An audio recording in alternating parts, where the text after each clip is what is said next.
Good afternoon, everyone. I'm gonna just keep it here. Good afternoon, everybody. This is Ava. She's 16 years old.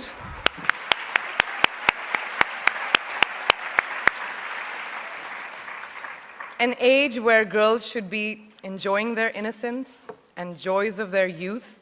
But she, at such a tender age, understands the importance of being a voice for her peers, an advocate for young girls and women around the world who may not have the opportunities that us sitting over here have.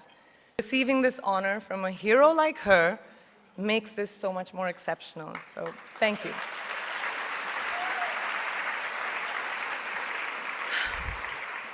Good afternoon, and thank you, and wow, I am so privileged and so honored to be sharing this afternoon with all of you and these incredibly amazing women that are being honored today.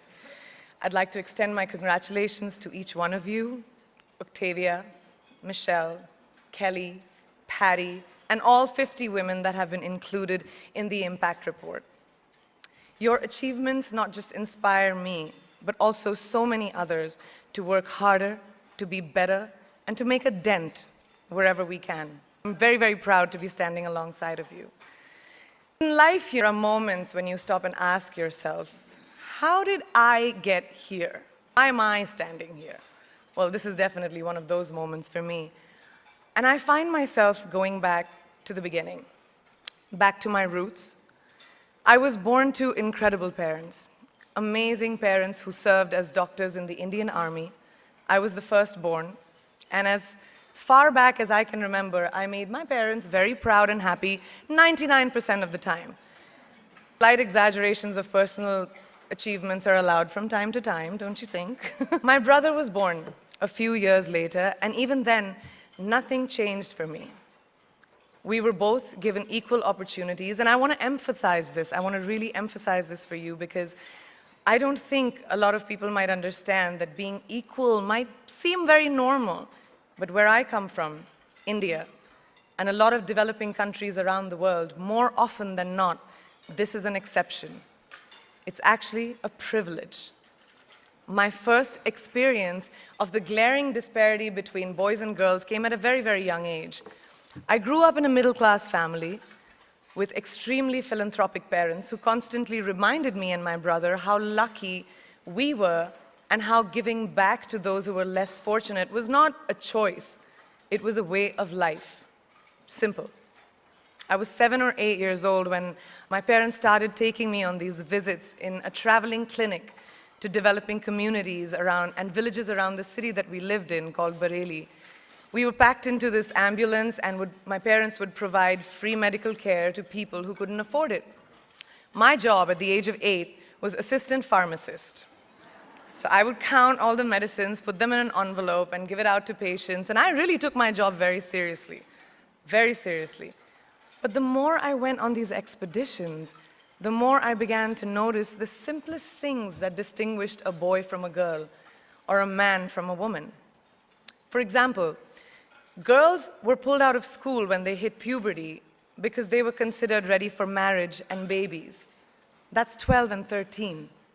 While boys still enjoyed their childhood.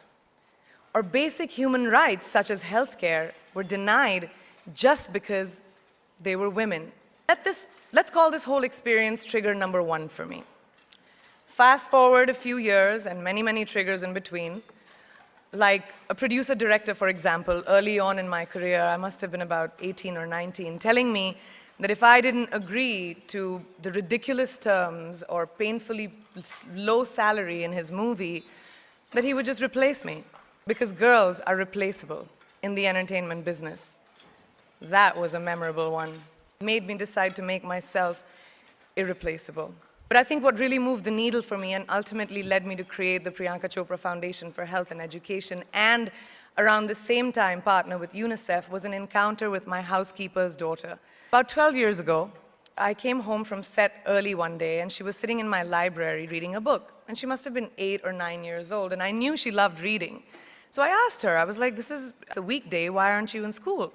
And she said, oh, I don't go to school anymore. So I went and asked her mother and I said, why isn't she in school? And her mom said that her family couldn't afford to send her and her brothers to school, so they chose the boys. The reason: she would eventually get married and it would be a waste of money. I was completely blown, and it shook me to my core. Eventually, I decided to cover the cost of her education so that she could continue to learn, because education is a basic human right.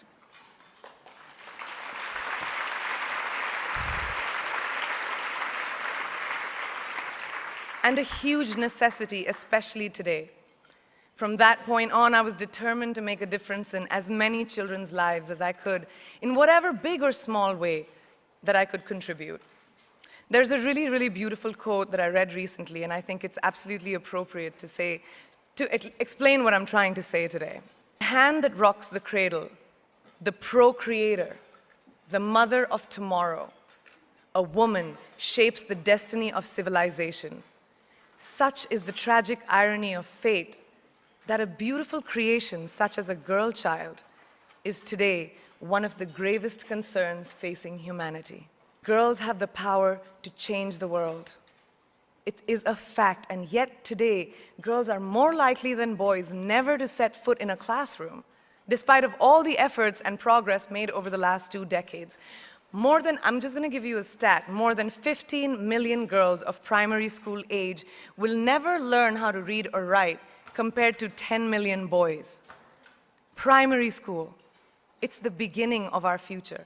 Over the last 11 years, I have witnessed firsthand the incredible work that UNICEF does for children around the world, especially victims and survivors of child marriage, displacement, war, sexual violence. But there is still so much work to do. And for me, that is the fuel to my fire. The reason I'm so committed to this cause, and that is where my passion stems from, because I know that a girl's education not just empowers families, but communities and economies. A result of her education, we all do better. It's just as simple as that.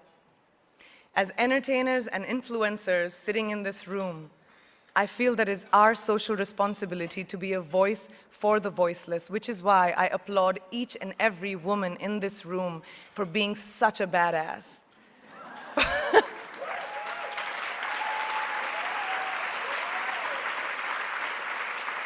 For using your platform and your voice to contribute to change, and for ensuring that there is not even one lost generation as long as we are alive. I'd like to thank Variety and all of you for encouraging me and all of us in this room to keep going and fighting on. Thank you so much.